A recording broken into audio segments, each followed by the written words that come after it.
आंचलिक सांबादिक संगठन किशननगर वार्षिक उत्सव कटक सदर किशननगर अग्रणी आंचलिक सांबादिक संगठन पक्षर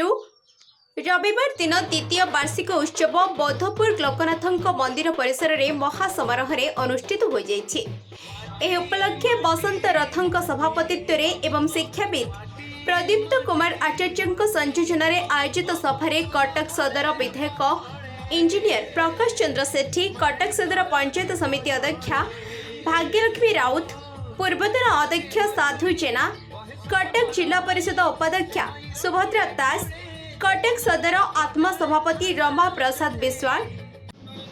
स्वामी Advaitananda Saraswati, global Indian model school परिचालना निर्देशक डॉक्टर चौधरी सत्य दास, शिक्षाविद विमल पंडा, ढेंकानाल जिलू आसीथिबा सांबादिक प्रदीप कुमार दास प्रमुख अतिथि भावे जोगदे गणतंत्र चतुर्थ स्तंभर जागृत प्रहरी सांबादिक मानक गुणावली संपर्क में आलोकपात करथिले। एह अवसर में विभिन्न क्षेत्र में पारदर्शिता अर्जन करिथिबा व्यक्ति विशेषों सहित विभिन्न जिलूर जोगदेइथिबा सांबादिक मानकु संगठन पक्षर संबर्धित करा जायथिला। कार्यक्रम परिचालन में सूर्य नारायण दास, साजिद अली, शराफत अली, संजीत दास, देवेंद्र सेठी, दीपक सड़ंगी, शारदा प्रसन्न, रश्मि रंजन महापात्र, विश्वजीत दलाई प्रमुख सांबादिक माने सहायता प्रदान करथिले।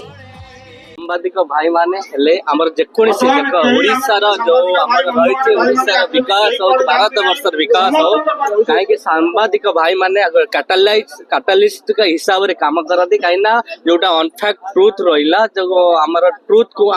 एक्सप्लोर करिया पाई अनकवर करिया पाई जो प्रयास तांकर जारी रहिछि सेति पाई तांकर महोत्सव रे महोत्सव न वार्षिक उत्सव रे योगदान करे कि निजको सौभाग्य मन करूचे जे सांबादिक भाई मान सहित सब डे टू डे जाकि हमर भी दरकार एजुकेट करंदे सोसाइटी के समाज को आ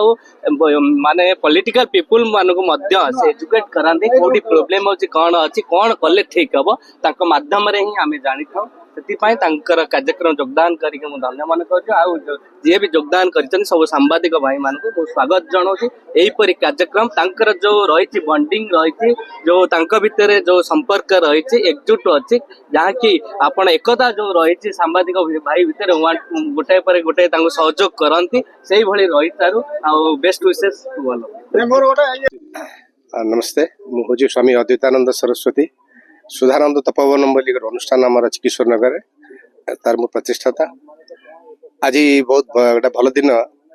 आज आम कटक सदर किशोर नगर अंचल ये हूँ गोटे अग्रणी सांबादिक मान संगठन आंचलिक सांबादिक संघ तार था आज द्वितीय वार्षिक उत्सव था। आज उत्सव को आसवा पर मत बहुत भल लगे कहीं विभिन्न अंचल विभिन्न जिलूर सांबादिक मान भाई मैंने आसते। अच्छा, संगठन तो बहुत अच्छी कि सांबादिक मान संगठन किसी निरा कारण सांबादिक मान जो भूमिका गोटे देशर सुशासन विशेषकर गोटे देशर जब आप देखिए कौन देश जदि सुशासन चली नागरिक माने ठीक शासन पाई पारुचंती, शासन स्वच्छ अच्छी,